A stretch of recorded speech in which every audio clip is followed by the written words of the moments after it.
Pria hanya membuang puntung rokok. Rumput hijau di tanah tiba-tiba menghindar semua. Saat itu membangkitkan rasa ingin tahunya. Dan yang lebih membuatnya terkejut adalah, tanah di sini ternyata terbuat dari tanah liat. Akhirnya setelah ia mendaki atap, ia menemukan, semua rumah di sini sama persis. Seluruh kompleks ini terasa seperti disalin dan ditempel. Bahkan awan di langit terlihat begitu sembarangan. Awalnya ia hanya ingin membeli rumah pernikahan untuk pacarnya di sini. Namun dengan kompleks yang begitu aneh ini, mereka tidak berani tinggal. Maka ia segera membawa pacarnya untuk bersiap-siap pergi. Namun mereka telah mengemudi cukup lama. Namun selalu kembali ke rumah contoh nomor 9 yang mereka lihat pertama kali. Akhirnya mereka terus mengemudi hingga malam. Hingga akhirnya mobil kehabisan bensin. Dan kembali lagi ke rumah nomor 9 untuk ke-9 kalinya. Tanpa pilihan apapun, mereka hanya bisa masuk lagi. Untungnya, di dalam lemari es kamar terdapat buah campanye. Namun mereka menemukan, rasanya stroberi seperti mengunyah lilin. Tidak berasa. Mereka tidak bisa memikirkan itu. Mereka makan dan istirahat semalaman. Keesokan harinya, mereka memutuskan untuk berjalan kaki pergi. Agar tidak tersesat, mereka lebih memilih melompati pagar daripada berbelok. Mereka terus berjalan ke arah matahari. Namun mereka terus berjalan sampai matahari terbenam. Namun mereka masih belum keluar dari kompleks tersebut. Saat hampir menyerah, wanita itu tiba-tiba melihat, cahaya terlihat dari salah satu kamar. Ini menunjukkan bahwa masih ada orang lain tinggal di sini. Namun saat mereka masuk dengan gembira, mereka menemukan meja penuh dengan sisa makanan mereka semalam. Mereka kembali ke titik awal. Satu-satunya perbedaan adalah, di depan gerbang halaman ada kotak karton tambahan.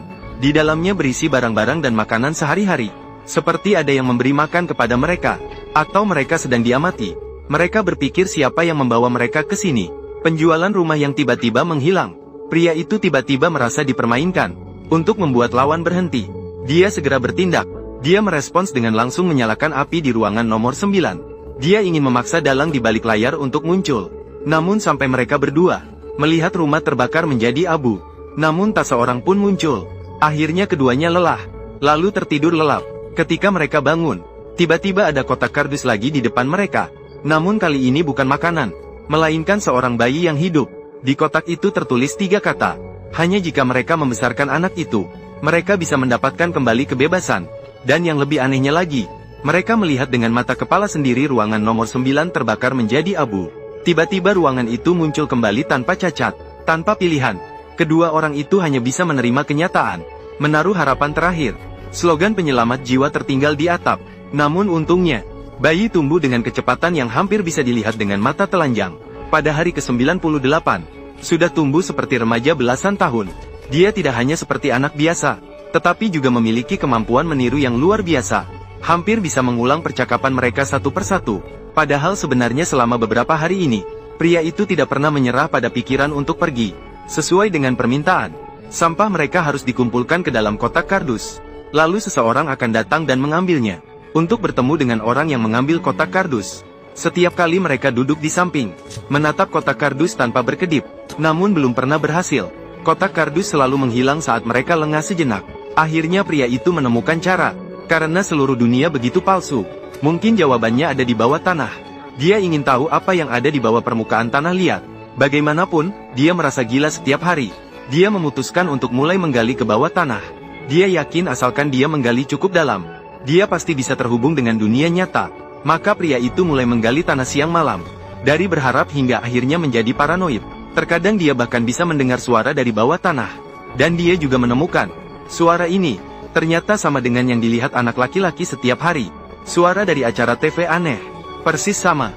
Maka pria itu membuat keputusan gila. Dia melarang pacarnya memberi makan anak laki-laki lagi. Langsung mengurungnya di dalam mobil di luar pintu. Dia percaya ada pengendali di balik layar. Pasti tidak akan membiarkan anak laki-laki mati begitu saja. Namun akhirnya, dia tidak bisa melawan cinta kasih berlebihan pacarnya. Setelah waktu yang lama bersama, sepertinya dia sudah memiliki perasaan terhadap anak laki-laki. Namun setelah kejadian ini, konflik muncul antara dia dan pacarnya. Dia bahkan tidak peduli lagi dengan wanita dan anak-anak. Mulai menggali lubang tanpa henti. Ketika lelah, tidur di dalam lubang. Bangun dan melanjutkan menggali. Dan wanita juga punya pikiran sendiri. Dia ingin memecahkan misteri anak laki-laki ini. Suatu hari, tanpa diketahui dari mana anak laki-laki mendapatkan sebuah buku. Meskipun di atasnya penuh dengan tulisan aneh. Namun dari ilustrasinya, bisa terlihat, ini adalah sebuah buku yang mempelajari manusia. Wanita ingin tahu dari mana asal buku ini. Apakah ada yang memberikan buku ini kepada anak laki-laki? Namun anak laki-laki sangat waspada terhadapnya. Dia tetap enggan mengungkapkan.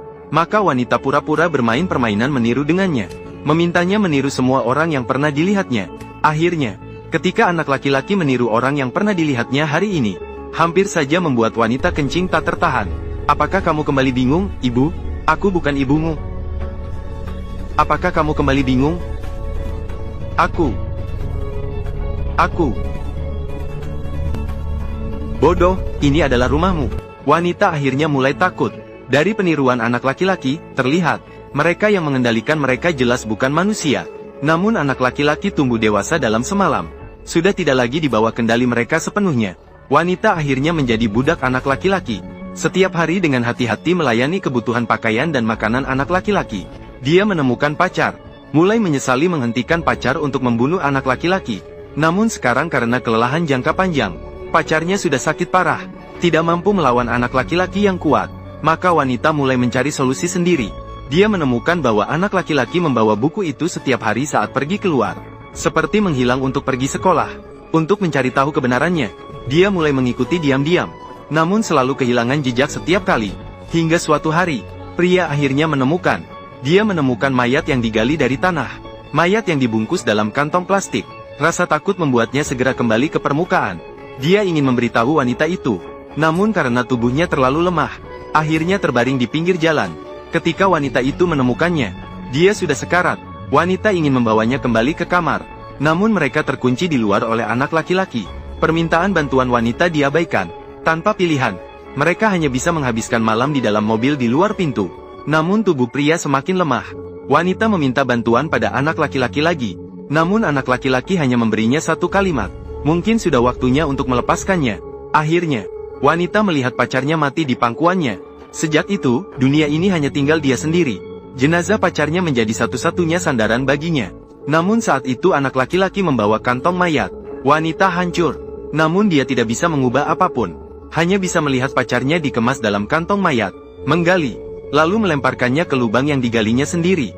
Dari sini terlihat, mereka sepertinya bukan orang pertama yang datang ke sini. Mayat yang ditemukan oleh pria sebelumnya. Mungkin itu adalah penghuni sebelumnya. Wanita akhirnya menyadari. Mungkin satu-satunya kesempatan adalah untuk melawan. Maka dia tinggal di dalam mobil menunggu kesempatan. Menunggu hingga keesokan harinya ketika anak laki-laki bersiap-siap pergi. Dia mulai bertindak.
Ke kantor penjualan di kompleks perumahan.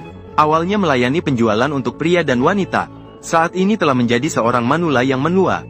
Dia memberikan nametaknya kepada anak laki-laki. Dan pergi dengan tenang. Anak laki-laki dengan tenang mengeluarkan kantong jenazah.